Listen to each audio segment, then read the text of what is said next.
नमस्कार दोस्तों, स्वागत है आपका हमारे वीडियो सीरीज हर मैनी शेड्स में। आज की कहानी सिर्फ यूनिफॉर्म और ड्यूटी की नहीं है, बल्कि उस इनर स्ट्रेंथ की है जो हर सिचुएशन में खड़ी रहती है। सिक्योरिटी गार्ड का काम सिर्फ गेट पे खड़ा रहना नहीं होता है, पूरे टाइम अलर्ट रहना, रिस्पॉन्सिबिलिटी के साथ अपनी ड्यूटी को निभाना होता है। आज हम मिल रहे हैं एक ऐसी महिला से जो लॉन्ग शिफ्ट, वेदर चैलेंज और पब्लिक डीलिंग के साथ अपनी ड्यूटी को पूरे कमिटमेंट के साथ निभा रही है। साथ साथ वो अपनी फैमिली रिस्पॉन्सिबिलिटी को भी बहुत अच्छे से निभा रही है। तो आज हम मिलने जा रहे हैं पूजा दवामी से, जो कि एक सिक्योरिटी गार्ड है और जो सेफ्टी और ट्रस्ट की जिम्मेदारी हर दिन बड़े गर्व के साथ निभा रही हैं। पूजा जी, स्वागत है आपका। जी मैम, धन्यवाद। पूजा जी, कितने लोग हैं घर में आपके? 5 जन। कौन कौन? हस्बैंड जी, हाँ। सास ससुर जी, दादी सास और मेरी बेटी और मैं। अच्छा, तो हस्बैंड जॉब करते हैं आप? नहीं, घर की दुकान है हमारे टेंट हाउस की। हाँ। तो ससुर जी और हस्बैंड जी दोनों टेंट संभालते हैं। हाँ। और मैं यहाँ जॉब करती हूँ मंसूर यूनिवर्सिटी पे। हाँ। और सासू जी घर पे रहती हैं। तो आपने जॉब का फैसला क्यों किया?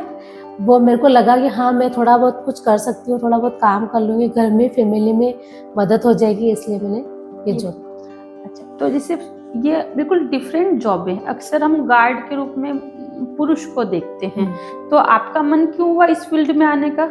मैंने 10th तक पढ़ी मैं। तो फिर उसके बाद मैंने मिड इंडिया कंपनी में काम करा, 3 साल से वहाँ काम करा। उसके बाद मेरी शादी हो गई। तो जब मेरी उम्र थी 23 साल की, तब मेरी शादी हुई थी ना। मेरा बाल विवाह भी नहीं हुआ है, क्योंकि आप पढ़ी लिखी थी, बाल विवाह नहीं हुआ, इसलिए मैं बाल विवाह नहीं करा। तो फिर उसके बाद मेरी बेटी हो गई, तो बेटी का एडमिशन करवा दिया। मैं घर पे फ्री थी, तो मैंने सोचा कुछ ना कुछ करूँ मैं भी, ताकि मेरी फैमिली, मेरे परिवार और समाज में कुछ मैं मदद कर सकती हूँ, मतलब ही। इसलिए मैंने किसी भैया से पूछा कि भैया, आप मेरे लिए कोई काम हो तो मेरे को बताना। तो उन भैया को ज़रूरत लगी, तो मेरे को बताया उन्होंने। तो फिर मैं यहाँ मंसूर यूनिवर्सिटी पे आई, यहाँ इंटरव्यू दिया मैंने। तो मेरे को भी अच्छा लगा, सर को भी अच्छा लगा, तो मैंने यहाँ ज्वाइन कर लिया। तो मेरे को यहाँ ज्वाइन करते मतलब 2.5 साल हो गए, यहाँ काम करते करते 2.5 साल हो गए। तो 2.5 साल से मैं अभी तक सुरक्षा गार्ड। महिला होने के नाते इसमें कुछ तकलीफें आती है? हाँ, आती है ना। घर से मतलब डेली अप डाउन करना, 25 किलोमीटर गाँव पड़ता है हमारा, 25 किलोमीटर जाना, 25 किलोमीटर ही आना, डेली का अप डाउन रहता है। बस से आती हूँ, बस से जाती हूँ, तो कभी सीट मिलती है, कभी नहीं मिलती है। कभी कोई अच्छे मतलब व्यवहार के लोग होते हैं तो सीट दे देते हैं मेरे को कि दीदी आप बैठ जाओ, तो मैं बैठ जाती हूँ। कभी कभी खड़े भी जाना पड़ता है, कभी कभी बैठ के भी जाना पड़ता है। तो थोड़ा बहुत एडजस्ट मेरे को करना पड़ता है। कभी माहौल मतलब मौसम भी चेंज होता रहता है, कभी ठंड ज़्यादा, कभी पानी, कभी मतलब ऐसा गर्मी, तो भी मेरे को डेली अप डाउन करना पड़ता है। मैं थोड़ा बहुत एडजस्ट करती हूँ। तो लंबे समय की ड्यूटी करना, लोगों का व्यवहार न होते हुए फिर भी अपनी ईमानदारी को समझते हुए अपनी जिम्मेदारी से काम करती हूँ, क्योंकि सुरक्षा बहुत ज़रूरी है। ये बताइए, जैसे हम पुरुष प्रधान देश में रहते हैं, तो जैसे आपके यहाँ पुरुष ज़्यादा आते हैं क्योंकि डायग्नोसिस सेंटर है, तो महिलाओं को लेकर भी हस्बैंड लोग ही साथ में आते हैं मोस्ट टाइम। तो फिर उनको आप गाड़ी लगवाती हैं या सीधे सही खड़े होने का बोलती हैं, तो वो आपकी बात मान लेते हैं? हाँ, कुछ ऐसे भी आते हैं ताकि न मानते हैं, कोई मान जाते हैं। कोई किसी को बोलने की ज़रूरत नहीं पड़ती है, किसी को बोलने की ज़रूरत पड़ती है। तो कोई मानता है, कोई नहीं मानता है, तो उनको मनाती हूँ अपनी आवाज़ से, जोर से बोल के। हाँ। जैसे ये जो काम आप कर रही हैं, तो इसमें आपके आत्मविश्वास में कुछ परिवर्तन आया है? हाँ, इस नौकरी को करने से मेरी फैमिली में, मेरे परिवार की जिम्मेदारी को निभा पाती हूँ। अपने बच्चे को भी समय पे मतलब बता सकती हूँ क्या सही है क्या गलत है बेटा। हाँ, मैं देख पा रही हूँ आप प्रेग्नेंट भी हैं, तो इसमें इस स्थिति में काम करने में दिक्कत आती है? हाँ, थोड़ी बहुत तो आती है, तो थोड़ा बहुत एडजस्ट कर लेती हूँ, थोड़ा बहुत घूम लेती हूँ, बैठ जाती हूँ, समय पे विश्राम कर लेती हूँ और हमेशा सतर्क रहती हूँ। बहुत बढ़िया। क्योंकि मोस्ट लेडीज़ का मन होता है कि प्रेगनेंसी में बस आराम करना मिल जाए और अच्छा खाना मिल जाए तो ठीक है, बट इसमें आप ड्यूटी कर रही हैं, बहुत बड़ी बात है ये। क्योंकि प्रेगनेंसी टाइम भी चल रहा है, बहुत सी बार सुबह उठ के मॉर्निंग सिकनेस होती है। मॉर्निंग सिकनेस मतलब कि घबराहट, बेचैनी रहती है। हाँ। तो मन करता है कि आज छुट्टी रख लेती हूँ, ऐसा होता है आपके साथ? हाँ, होता है ना, करता है हाँ आज छुट्टी रख लूँ, पूरा दिन रहूँगी घर पे, आराम करूँगी।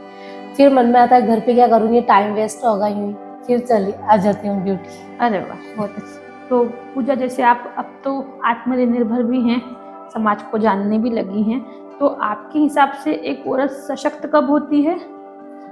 लड़की को पढ़ना भी चाहिए और अपनी फैमिली में भी थोड़ा देखना चाहिए कौन सही है कौन गलत है। बाहर जा रहे हैं अपन पढ़ाई करने, वहाँ पे भी जाओ तो वहाँ पे भी देखना पड़ता है कौन अच्छा व्यवहार वाले है कौन नहीं है, तो उनसे उस हिसाब से बात करे, अपने अपने हिसाब से बात न करे, अच्छा व्यवहार लोगों को बनाए रखे। उसमें लोगों को पहचानने की समझ होना चाहिए। हाँ। आपका मतलब ये है ना? हाँ, और बाल विवाह नहीं होना चाहिए। छोटे छोटे लड़कियों के देख ही रहे अपन कितने बाल विवाह हो रहे हैं। अभी भी गांव में होते हैं बाल विवाह? हाँ होते हैं ना, तो वो नहीं होना चाहिए ना।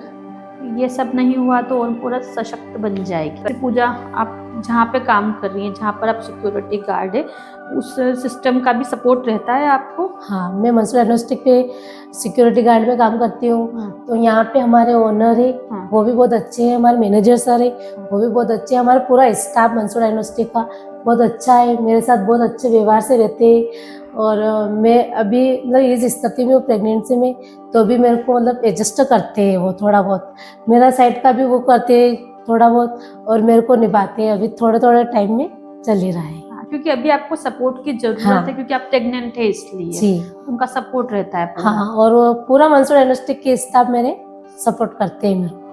देखिए, ये बात सही है कि जहाँ अपन काम करते हैं, अगर उनका सपोर्ट हो और परिवार का सपोर्ट हो, तो क्या सिक्योरिटी गार्ड कुछ भी कर सकते हैं हम तो, है ना? बहुत अच्छी बात है। मुझे बहुत अच्छा लगा आपसे बात करके, और मैं सुपर एक्साइटेड थी आपसे बात करने के लिए, क्योंकि मेरे हिसाब से आप सिर्फ सिक्योरिटी गार्ड नहीं है, महिला सशक्तिकरण का बहुत अच्छा एग्जाम्पल है। हम बाकी लोगों को देखते हैं जो सशक्त हैं बट संसाधनों की उपस्थिति में हैं, आप संसाधनों की कमी में सशक्त हैं, ये बहुत खुशी की बात है। थैंक यू सो मच पूजा, हमसे बात करने के लिए। आज के वीडियो का अंत इन्हीं लाइनों के साथ कि मुझसे मेरे हिस्से की ताकत कोई छीन न पाएगा, मुझसे मेरे हिस्से की ताकत कोई छीन न पाएगा, जब वक्त लिखेगा मेरा किस्सा मुझे भूल ना पाएगा। पूजा जी सही में महिला सशक्तिकरण की बहुत अच्छी मिसाल है। देखिए, संभावनाओं में हम सशक्त हो सकते हैं, पर कमियों में सशक्त होना बड़ी बात है। सो बहुत बहुत धन्यवाद पूजा जी का, और आप सभी का भी धन्यवाद जो आपने हमको देखा, सुना, और इनसे आपने ज़रूर से कोई मोटिवेशन लिया होगा। अगले वीडियो में फिर से मिलेंगे। Thank you so much.